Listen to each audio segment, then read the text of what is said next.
Ce podcast a été enregistré à PodBXL, le festival du podcast de Bruxelles. Plus d'informations sur podbxl.be.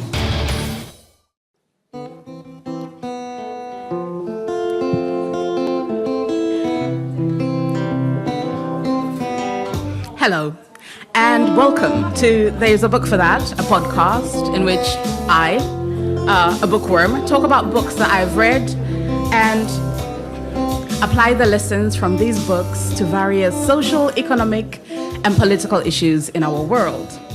I do a lot of research and I generally cite my sources.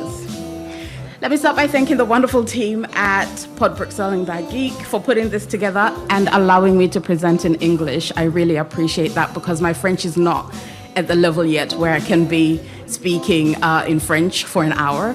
But next year, French and Dutch is going to be a very Belgian affair. I'm really looking forward to it. Thank you to everybody who's come and who's watching, to my two friends who came to support. Shout out, there you go. So for the next hour, I'm going to be taking you through a whistle-stop tour. This means a really fast tour. We're not stopping at all the stations for people to get out. We're just passing through. And I'm going to be explaining why I do this podcast, what the podcast is about, and explaining some of the books that I talk about. Because it's live,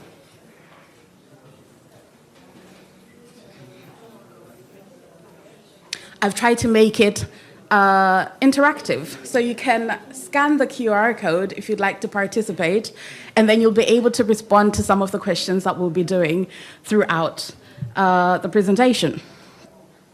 So I'm really excited to be here, and I realized that I wrote my script and I didn't write any introduction, so I'm going to do a bit of that now. I'm Rumbi. I have a podcast. I'm from Zimbabwe originally, but I lived in the UK for a really long time, which is why I speak English. I moved to Belgium 4 years ago. I love it here, living my best life, mostly inside my house. But that means that I have a lot of time. That means that I have a lot of time to read books, and that's why I decided to start talking about them. But even further back than that, a few years ago, maybe 10, I started a blog, and then I lost access to it because I went to a different country and Microsoft thought I was being hacked and they stole it from me. So when I started the podcast and a new blog, I decided to stick with the same name. There's a book for that. And then I added a 2 for my WordPress site.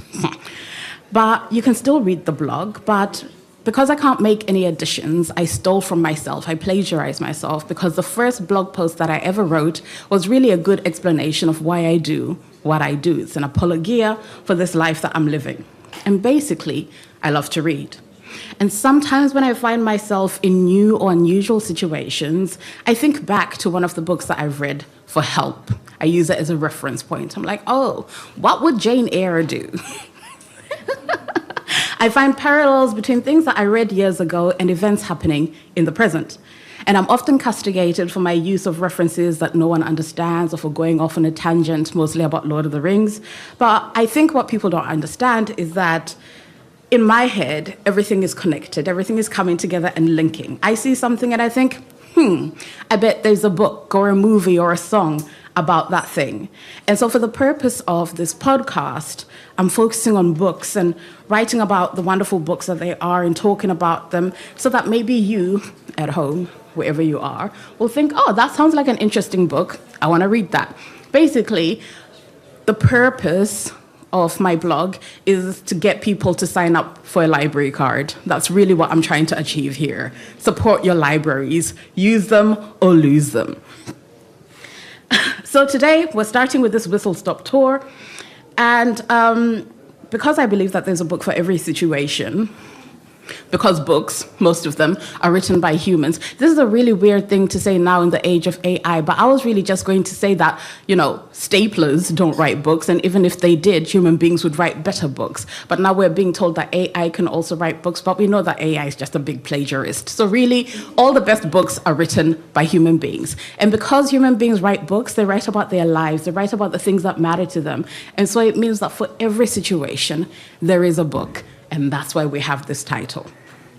So, now that you've had a chance to download Slido, I'm going to give you a chance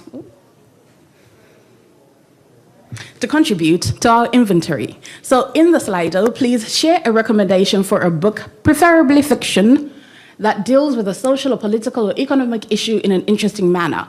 Or, if you can't think of that, a book that you would like to hear a deep dive about. And maybe I'll take one of your recommendations and do a blog about that. Or a pod. Oh, I should probably put one in as well.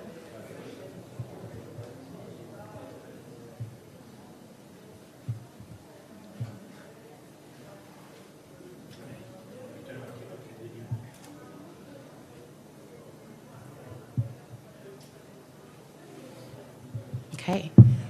Silo. Excellent recommendation. Who was that? Thank you very much.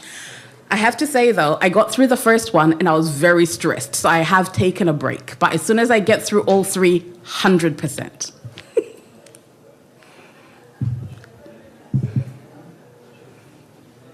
Anybody else?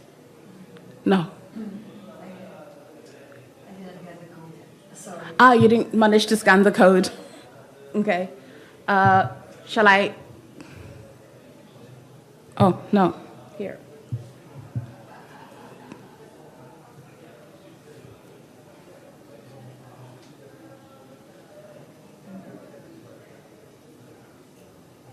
Done? Does everybody have it? Okay, cool. Martians Go. Oh, that sounds interesting. What's that about? It was about the social, in the United States, they were talking about the invasion of Martians and also political invasion. Mm-hmm. And they talked about a writer that has some hallucination. He was the only one to see that. And he sees that they are right there in through the people doing weird stuff or wrong stuff. They were shushing secrets to one another to try to push everyone against each other. Oh. So I listened to an episode of The Twilight Zone that was pretty much exactly like that. So yes, that's the kind of thing that I'd love to do something about, because it's half sci-fi, but also half really dealing with issues of immigration, etc., in a new and interesting way. Okay, Virgin Suicides. I know who that was. Why can't you put titles that are nice? This is my friend, reader of the most depressing books on the planet. If there's a book that makes you wish your life would come to an end, she's reading it right now. I don't read those kind of books. I have enough issues. American Psycho, my husband. Is my husband the one that I've already done? C'est mon mari? Yeah, I put that. You put that? Yeah. Well, I've done it. Oh, yeah. Okay. Thank you very much for your contributions. American Psycho also very interesting because there are a lot of people who are being murdered by serial killers in America, and so that would be a really interesting subject to go through. I'm going to leave this poll up, and maybe I'll come back at the end and we can look at some of the books that everybody has put on, and I'm going to press on.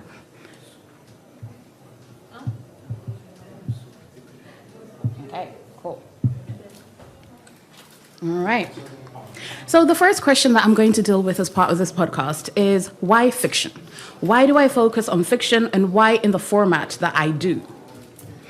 Because this podcast isn't about book reviews. I don't just say, oh, this is a good book, or I liked it, or I didn't like it. I turn the book upside down and inside out and try to understand the events that take place in the book, the characters' motivations, the actions that are taking place, and apply them to the real world. I've basically taken the idea that art imitates life way too seriously, and now seek out the life within the fiction. Yet I still insist that reading fiction is an essential for everybody. Why? Well, think about this. Why do we study the stars if not to find our place in them? When the first stories started being told, they helped human beings to make sense of their world and their place in it, looking up at the stars, at the rivers, at the mountains, the seas, the animals, and eventually when human beings started growing crops, and that too. We had to make sense of what we were seeing, to warn each other about dangers, to give each other news, and also entertain each other because there was nothing else to do. Stories have been a part of our evolution and record keeping alongside songs, sculpture, and art. And so I think it's important to tell those kinds of stories even in our modern age.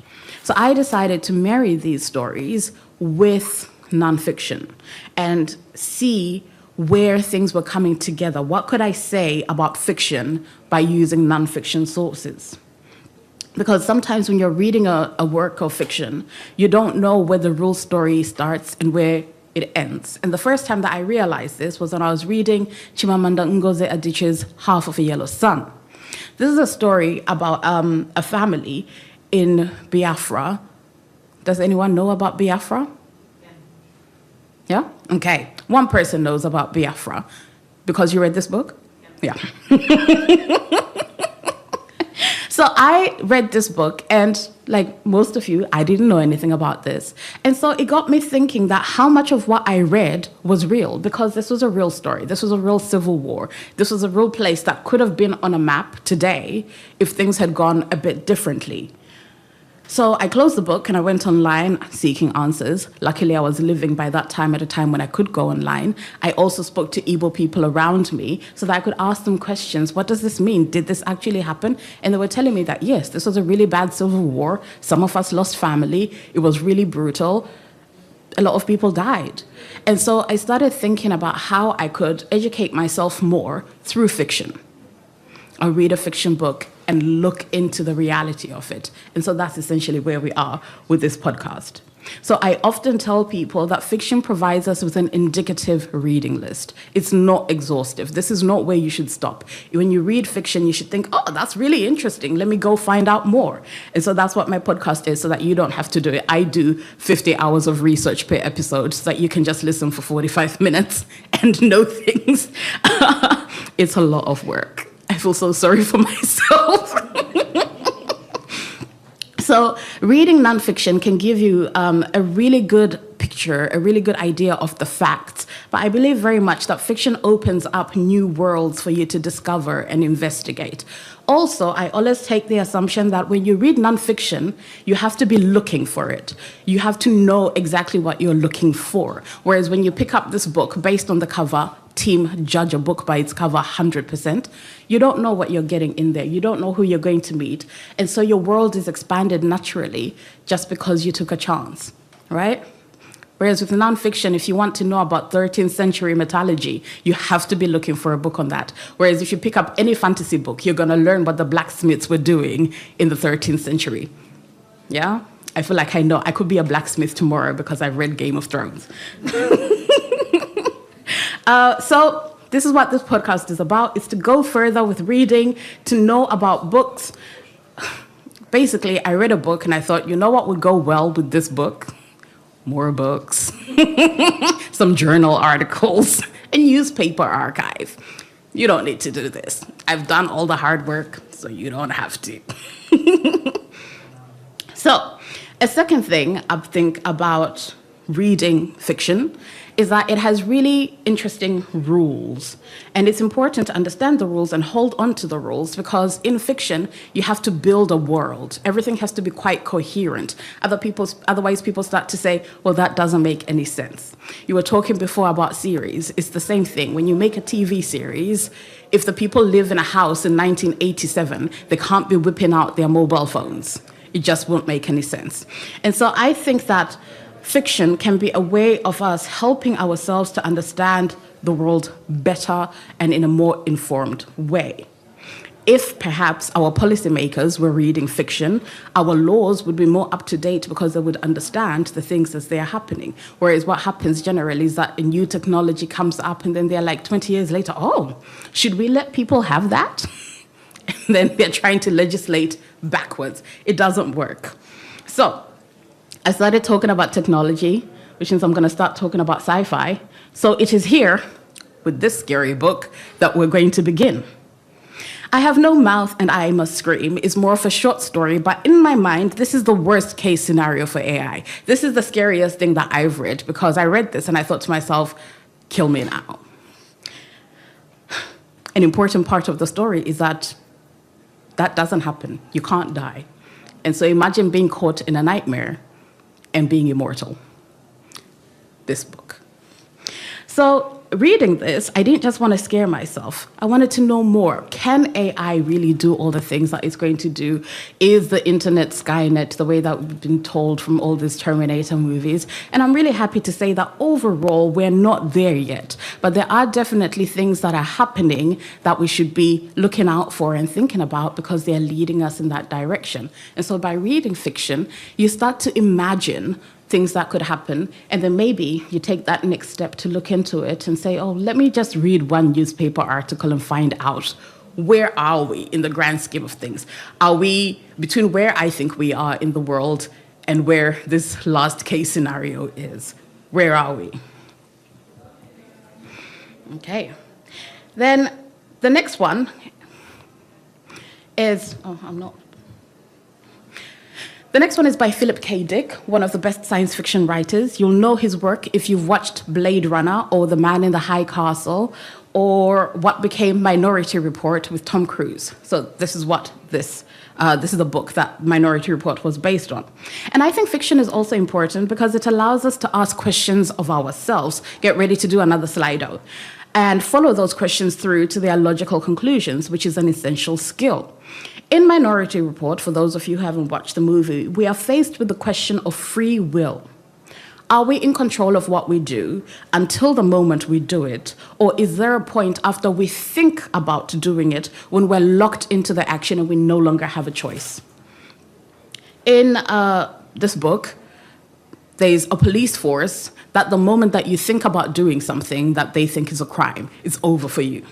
You will be judged on the basis of having that thought. So if you think about killing your wife, that's it. It's a wrap, whether you do it or not, because they assume that once you've thought about it, you have an intention to do it. Once you have the intention, it's as good as done. Okay, I think that's a bit scary. But I really like the way that it plays out in the movie. So I now have another little poll. And you can answer this next question. Would you give up some of your freedom to guarantee a world without crime? Because the purpose of that in the book is that the police know when you think about committing a crime so that they can stop you from committing that crime. And so it means that you're living in a world where your thoughts convict you of crimes. And so I wanted to know what people would think. If you could guarantee no crime, no murders, no thefts, no rapes, but the police are going to be watching all the time, there's drones all over the place, what do you think? Is that worth it? Is it a trade-off that you would consider? Okay, I have the results here. 67% of you said yes with some conditions, and 33% said never. I'm not going to say that that's how we fall into fascism, but that's how we fall into fascism, guys. That's how it happens. Because if you're willing to accept giving up some of your freedom in order to have an idea of a society, even if it means you're being judged on things that you haven't done. But I think it's come down now to 60%. So we're at 60-40, but we're still at 60-40, that's a vote. So it means that it's passed in the courts, yeah? Thank you for that. I'm really happy, really happy that we don't have to make this choice yet. A bit worried that if we do, But in doing this kind of thing, in talking about this kind of book, Minority Report, I want to also look at, is it feasible? Because you might start scaring yourself by thinking, oh no, it's going to happen tomorrow. So I read this book, the bottom book, by Michio Kaku, an eminent scholar and the co-creator of string field theory, so like Sheldon Plus, a branch of string theory, and he walks us through some common tropes in science fiction. This is an excellent book to have.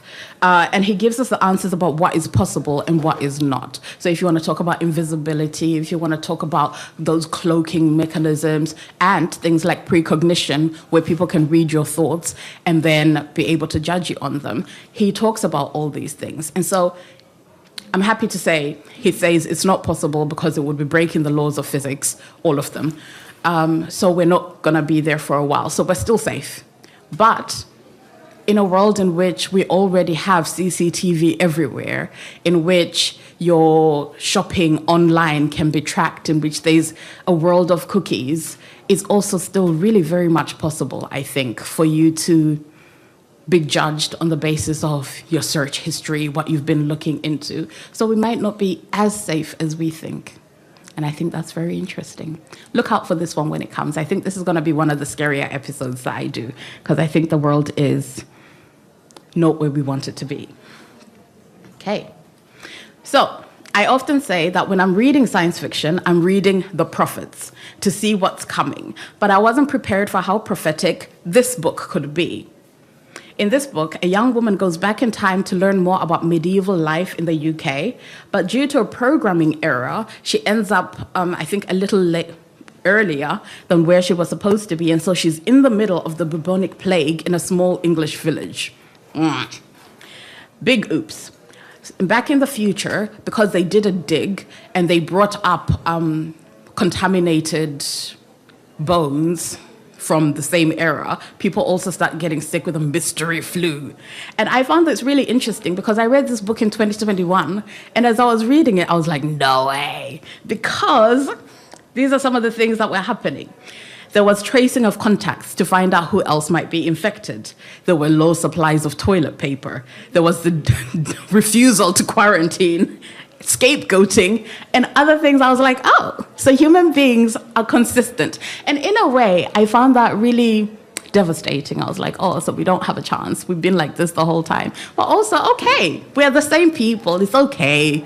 We're going to do, all the vaccine denial every time. We're going to scapegoat people. Because at the time of the bubonic plague, they were basically just like, is this group of people who've brought God's wrath on us, so if we kill them, we'll be fine.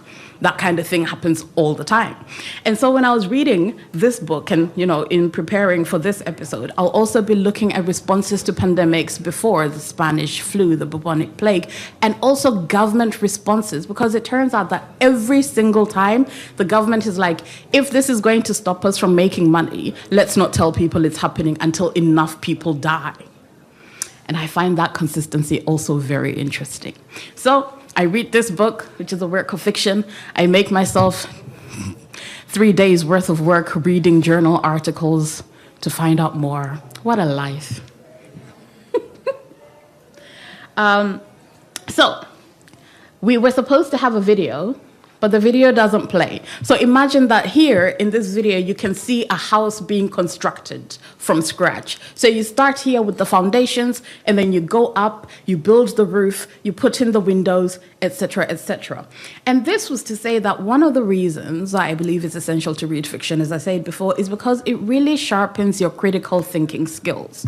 As I said, in fiction, the world must be coherent. The same way that a house must be coherent. If you now pay somebody to build a house for you and they start from the roof, you know that you've got problems, yeah? In fiction, these are the sorts of things that if somebody starts reading and they see that's happening, they immediately close the book and they put it on Goodreads that you don't know what you're talking about and nobody should bother, and you deserve it. But in science fiction, for example, someone can't just turn up and start flying. You have to explain that they're genetically modified, or they're wearing a backpack which allows them to do that kind of thing. They're wearing a helmet because of the high altitude so that they're able to breathe. You have to explain why. In fiction, in fantasy, people flying happens all the time because they're magicians or they have wizardry. That's fine. That fits in with the parameters of the story. But you can't pull out an MRI when somebody gets hurt. That would be ridiculous. There are rules. There is no modern medicine. There might be elves who are very smart and figured out all the things that modern medicine can do. That fits with fantasy. You can't have elves in sci-fi because there are rules. This also applies to things like games. I don't know, does anybody play games, board games, video games? Anybody? Okay. In games, a simple game like Monopoly or Scrabble, there are rules. If you land on a red tile in Scrabble, triple world score. Get your money. If you land on Go in Monopoly, immediate 200. If you're playing a video game and you beat somebody, you get their loot. You collect everything that's lying around. These are the rules of the game, and if you didn't If you made a game where you defeated somebody and you didn't get to pick up their loot, people would be bothered by that because you've broken a fundamental rule. And so I think that in our world where our common system is built on a certain economic model where there are certain economic principles, we're talking about trickle-down economics, etc., and that kind of thing, these are rules. And so if we see the rules not working, then we have to ask. And I think with critical thinking skills that we gain from reading fiction, we're able to say, if the rule doesn't work, if the rule can't be applied to the majority, it's not a rule. Yeah? Most of us, in terms of nonfiction that we might want to read about, if I want to read about psychiatry, if I want to read about biochemistry, if I want to read about agriculture, I don't have enough of a base of knowledge to know when I'm being lied to. But when you read fiction, you have enough of an understanding of how the rules should work that you need coherence. And so I think this is one of the reasons why fiction is really important. You don't need to have the subject matter knowledge, you just need to know that there are rules. First floor, second floor, not first floor. Yeah, you can't have your first floor below ground. You can't mix up what you're trying to do. And these are some of the things that we can do by reading fiction.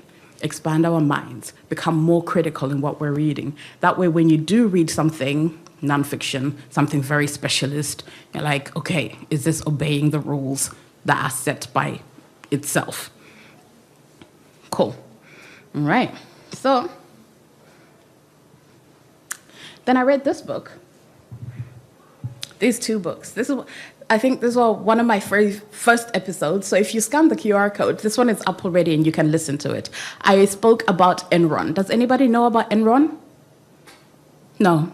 Okay. So Enron was a huge energy company in the 80s.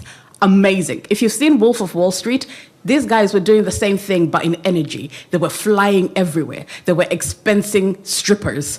They were being lent money. Imagine you're already being paid $1 million, and then your company lends you $6 million. What are you doing with that money? They were giving money to all the different politicians. It was amazing. It sounded really great. Went bust. Lost billions. Why? Because they broke the rules. So I contrasted this with the story of the Emperor's New Clothes. Is anyone aware of the Emperor's New Clothes? Yeah? Okay, so the Emperor's New Clothes is a story for children in which there's this emperor. He's got all the money in the world. And then some people come to him and they say, oh, Emperor, we're going to make you an amazing outfit. When you wear it, people are going to be like, wow, but nobody can see it unless they're a deserving person, unless they're a special person with special eyes to be able to see, right? These guys, they're like, bring us all the finest materials. We're going to weave it into this clothes, and then you're going to wear it. Everybody's coming, and, you know, the emperor's like, hey, go see if my clothes are ready. And he sends his chancellor, basically his prime minister, whoever else he might have. And those people, because they don't want to not be considered special people, come back and lie to the emperor that they saw this outfit, and it was amazing. They broke the rules.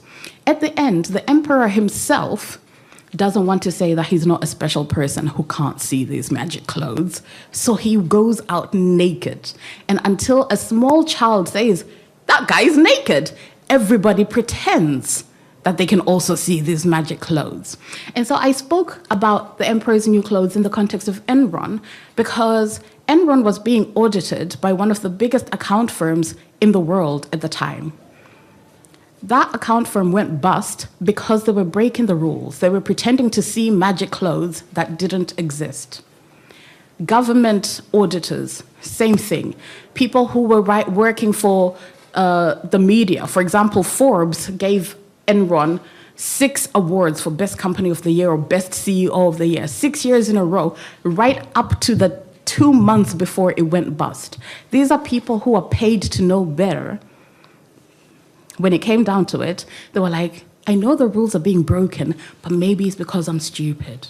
No, the rules are being broken. You can see that the rules are being broken. This world does not exist. And so this is why I really like fiction, especially when you bring it and apply it to nonfiction. You can see the parallels, and I think that makes for a much more interesting experience.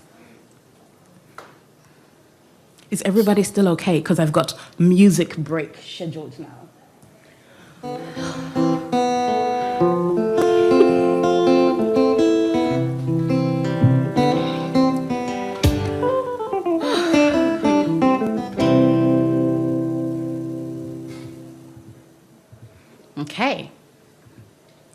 So now,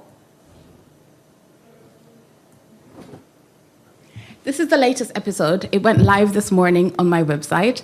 And this is an excellent play that was written in 1945 by this guy, J.B. Priestley. It's set in the UK, and it's an investigation of a suicide. But not why, well, if someone commits suicide, you know who killed them. It's not a mystery. But in this story, the inspector is trying to find out why the suicide happened. There's a young girl who kills herself, and he goes to the house of these very rich people and starts to talk to them. And it turns out that all of them at some point kicked this poor girl down the ladder, further and further down by their actions that contributed, until eventually she had no choice but to do what she did. And so in this episode, I go into the background of that story. I assume that this was a real person who existed, and I start to ask, okay, if this person was real in 1912, when the book is set, what are the things that she would have been facing? And so in this investigation, I talk about trade unions, which were a really big deal at the time. I talk about the role of contraception, which was horrific at the time. I talk about education, which was just coming up. We were getting to a stage in 1912 where children were now made to go to school up until the age of 12, but after 12 they were going to work, because before that time 5-year-olds were going to work because poverty was such that every salary made a difference. And then the fourth thing that I talk about is poverty. How bad was it in 1912? And because I'm talking about the UK, I don't know if anybody saw the election results. I also compare with now. Are things better for people in the UK than they were in 1912? Is poverty better? Spoiler alert, no. Those people are suffering. Don't leave Belgium to go there. So, talking about poverty gives us an image of the country. What are the things that the people are doing in the country to make life easier for the people who are at the very bottom of society? I also talk about how during the pandemic, we got to know very much who essential workers were, because they were the people who weren't able to work at home. Yet till today, in most countries, essential workers are still the lowest paid people. And I ask why that is. What is it that we're saying when we say that someone is essential? We can't live without them. They make our lives easier, but we're not going to give them enough money to be able to live on. So that's what I do in this episode. And it's really very intense. I think this is the most research-intensive episode that I've done, but it's really leading into what I'll be doing going forward, where I really look into every factor and have a lot of quotes so that you can really basically be able to talk about this in an intelligent and interesting way after listening to this podcast. It's also in 2 parts because I talked that much. You don't have to listen. Well, if you're going to listen to 2 episodes, you have to listen to them together, because otherwise you get an incomplete picture. But I don't know, if you can figure out how to do fast playback, it's really worth it, I would say. Okay. So how are we doing for time? Okay, cool. I'm going to talk about a really fun set of books. Cool. So, I'm going to be talking about Terry Pratchett in a future episode because I think, well, in 4 future episodes, because I think that Terry Pratchett wrote really interesting books. Anybody familiar with Pratchett's Game? Okay, for the Pratchett fans, make sure you subscribe so that when these come up, you're in. So, the Industrial Revolution changed the world forever. Terry Pratchett writes in these 4 books what it must have been like to be there. Can you imagine seeing a steam train chugging down the first time, just choo choo? I read that book, my mind was blown. I was like, oh my gosh, history happens to real people. When you're reading about it in a history book, you forget that actually there were real people at the time who were experiencing these things. And this is like, this series that he does is basically like a time machine. You get to be there, you get to experience it, and I think it's wonderful. So I'll be going into it. How exactly did it come about that we had these steam trains? The history of the post office and how that links us here into the future with Amazon, with Uber Eats, and all those other kinds of delivery mechanisms, because we would not be able to have Amazon and next day delivery without the development of the post office. So then I talk about money, because that's important. Now, nobody, I think, would put a known criminal in charge of the banking system, especially not a criminal who's fleeing from justice and might have killed people wherever it is that they're coming from. But that's basically the idea of making money. Somebody does that. But what if I told you that this, maybe Pratchett based it on a true story? Would anybody believe me? What if I told you that it happened next door in France? Yes. In the 1700s, John Laws, a man who was fleeing justice in Scotland after killing another man in a duel over a girl, because they did that in the 1700s, became the head of the treasury in France, and he contributed to the first recorded financial crash. He did 2008 in 1700. But before that, it was working really well and everybody was really rich. But it shows us that this idea of money that we have is constructed. Somebody is working behind the scenes saying, if we do it this way, then it will work. And so now, with people kind of being very much against or for cryptocurrency, I want to talk about money and say, okay, how did it come about that we started using coins, and then we started using paper money, and then we started using our bank accounts and doing these digital transfers that we can't see? Is money real? How important is it? Could we change our system without having a crash? Or do we need another criminal? I think we have enough to come and give us a new financial system. So I think this is one of the most fun episodes that I'm looking forward to researching, because nothing is real, basically.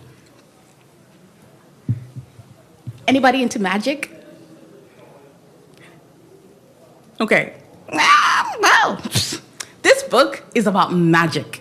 Turn of the century, this last one, like 1800s into 1900s.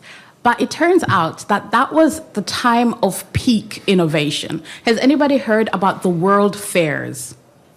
Yeah? Did anybody watch the movie about the Eiffel Tower, Eiffel? Yeah? So the Eiffel Tower was built for a world fair, because at that time, countries, before the Olympics and the Euros, they competed with each other by doing science. They'll be like, we've done this new science and it's the best science. And then other people would be like, oh, we like your science. This is our science. And so this is what people were doing to show off then. And so this is set at that time when people were still believing in magic. They were still doing spiritualism and mediums. And that was like a way to spend a Saturday evening. People would go and watch a magic show or go watch a spirit medium. Or on a Saturday, they would go to a world fair and they would see all the new inventions that were coming about. I personally think that sounds like an amazing time. But in this book, there are some things that are happening, some discoveries that are happening, and it raises the question of patents, which started becoming a thing at that time because it was a really competitive time because science meant so much. And so some people might have been murdered for their inventions. And so I talk about that in this episode. Right. I think we're coming... Oh, no. Okay. This is the next episode that I'm going to do. And anybody read it or watched it? Yes. Okay. So who knows that during 2020, there were people who were getting paid to play video games? Yeah? That was a really big deal. And at the time, I thought, that's really interesting because that might be a new way of making money, especially in developing countries where if you're making, $20 a day, you're basically doing better than most nurses and doctors. But how did that come about? So in a place in the Philippines, just outside Manila, there were people who were coming together and play these games. And they had a guild system. Does anybody know what a guild is? Okay, so a guild is something from the medieval ages. Again, if you play video games, you might be in a guild because you would join these guilds and they would teach you your trade. So let's say you were a potter or you were a mason. The Freemasons are a guild. Let's say you were a weaver. Let's say you made clothes. You would be in this guild, and for 7 years you do an apprenticeship, and then you get a job, and then you can go up and become a master. And so in these guilds, your life was kind of built, and they would support you. And they were also the foundation of trade unions, because they would also make sure that people were paying you enough money for your work. But for this video game thing, because a lot of people in these developing countries couldn't afford the startup costs of having that much data or a good phone where you could play these video games, people started making guilds. And so you join a guild, and somebody who has more money would say, I'm going to give you the money to get started, and then I'm going to take a percentage of your cash. So I thought, what if that goes wrong? What if that system of support starts to control every part of your life? What if they say, oh, if you're homeless, come and live at my house, and then you can play using my Wi-Fi. But then if you have a fight with your boss, you can't leave because the Wi-Fi that you need to do your job is there. The food that you eat is there. And I thought, that would never happen, would it? Does anybody know the name of the thing that happened that was that? Company towns. Has anybody ever heard of a company town? Company towns are basically what Google and perhaps Elon Musk are trying to work towards right now, which is that your work is your home. You live in work buildings, you work at work, they control all the aspects of your life, coming and going, etc. And this happened a lot after the Industrial Revolution and in the US following sort of emancipation and the end of slavery, where people would come and they would be working in certain towns, and that town would be built because there was an industry there. For example, Gary, Indiana, where they had steel, they built the town around that. But then the moment that all the steel reserves were gone, the town falls apart. But beyond this, in the company town, sometimes, because the employers were not good people, they started paying people in chits. And a chit is like an IOU, so they don't give you money. And because they don't give you money, you can't go and spend your money in a cheaper store. You can only exchange your chit in the company store. But in the company store, things are more expensive than what you're getting paid. And so there were people who were working, but they owed their company more money than what they were making. Company towns are a really worrying thing. And so through the prism of Ready Player One, in which there is a scene where the company has exactly that system, I want to talk about why that's a bad thing, why that's not something that we should be supporting or going for, because it means that we're giving away people's freedom for very little instead. Yeah, I love this. I'm having a very good time sitting in my house, not talking to anybody and reading books. My friends hate it, but oh well. Okay, we're coming to the end. I think I'll do this one as the last one because I over-prepared as usual. But did anybody read Trevor Noah's Born a Crime? Okay, well done. You're doing so well. You're like the winner of the class. I'm proud of you. In Born a Crime, Trevor Noah talks about the fact that he was born as a criminal enterprise, basically, because he lived in a country where there was apartheid and people were not allowed to get married if they were of different races. In this book, Too Late the Fellow Wrote by Alan Paton, a South African author and noted anti-apartheid activist, a man falls in love with a woman who's not the same race as him and ruins his life. Now, I can't remember if I had a Slido. Okay, not on this subject. But I'll just ask generally. Let's say you fell in love with somebody like Meghan Markle and Harry and you weren't in different classes, or that you were the same sex and the world wouldn't let you marry, or different races and the world wouldn't let you be together. How many of us are giving up everything for love? I am not with you. I am staying safe. I am telling that person it was nice, bye-bye. Because the recrimination and the persecution that people go through in different countries because of who they love is not a new thing. And so in this episode, I talk about some of the colonial laws that have become a hangover in a lot of third world countries, where we have this law that came down from, 1850, and now is causing real problems for people because they can't get married, they can't do this. And I start with the story of Loving v. Virginia, which was only in 1940, I think, around the 1940s, that in America you couldn't get married to somebody from a different race. It's not a long time ago, but these laws have been existing. And I think even today there are still some countries where you're not allowed to marry somebody who's not the same as you. And so fiction, as I've been saying, can teach us a lot about the world that we live in and some of the things that we think don't exist or don't matter. And so in my podcast, what I'm trying to do is open it out so that we can learn more about the world in an easy and accessible way. I talk generally in an easy way. Sometimes I make jokes, sometimes they are funny, so that you can kind of follow along and have a good time while listening. As I said, I'm gonna close here. Just so that we can have a bit of time if anybody has any questions. Anybody? If not, you have time before the next one to run and get something to eat. You have a question. What's your favorite book ever? You know the answer. So my favorite book ever, which I've not spoken about here, is called Nervous Conditions. Has anybody read it? I like this because it's really showing why we're friends. Well done. Nervous Conditions by a Zimbabwean author named Tsitsi Dangarembga. And it's a story that talks about a young girl who simply wants to go to school, but set in the colonial era where she couldn't go to every school because schools were segregated, but she managed to go to one school that was desegregated and how life was in that situation for her. I really love this book because, as you can see, I've built a university for myself in my free time because I really like school. I feel like school was a nice time. Everything was very regular. You knew where you had to be or what time. You had regular holidays. And I think there are a lot of people who find the regularity of school very comforting. And so reading this story where she just wants to be able to go to school and how that plays out in her family because they are too poor. And then she has a rich uncle who says, okay, I'll help you.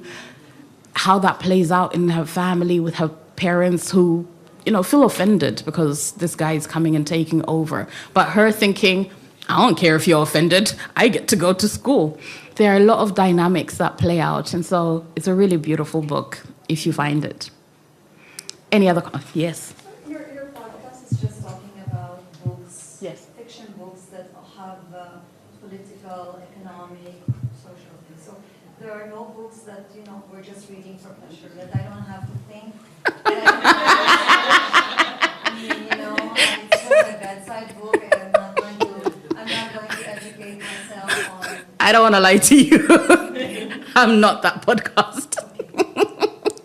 In this podcast, definitely the aim is to expand your horizons and make it so that you don't have to read the 20,000 things that I read, but at least by listening, you are definitely learning something. Yeah, I'm sorry. I am not a fun person. Yeah? But in any of your upcoming episodes, will you link books to movies? That would have to be called There's a Movie for That, because the books and the movies work differently. If I want to talk about The Matrix, because it's not set on a book, it's not based on a book, I'd want to talk about that separately. Whereas with something like Minority Report, for this one, I wouldn't talk about the movie as much as I would talk about the book, because the movie and the book are different. So I think I'm not a person who likes to mix media because they make changes. That's why I haven't watched Game of Thrones, because I haven't finished reading Game of Thrones. And they change things in a way that I feel is fundamental. So I don't like to, it would have to be, there's a book for that, there's a movie for that, there's a song for that. Yeah? And is the graphic novel enters the... Watchmen is definitely going to be coming up, yes. And also V for Vendetta. Those are on my list. There are some others that I'll be looking at as I'm going along and reading, but definitely those two are on the list for very soon. Everything, the graphic novel. Have you put it in the recommendations? No, but I can... Yes, that would be really great. If anybody wants to give recommendations for things that you think I should be looking at, We can talk also after. I'm always really open to it because I only started this podcast in October, so the first books that I'm doing are my favorite books that I've already read. But I'm very aware that I'm going to reach a limit where I now need to start reading new books. So yes, all the recommendations are welcome, please, and thank you. Any more questions? No? Okay. Well, thank you so much for listening. Thank you again to everybody at Bad Geek and PodBXL and to Michelle, wherever he is. This was really fun. This was really exciting. And I'm so glad that I was able to share this with so many of you. Thank you. Enjoy the rest of the day.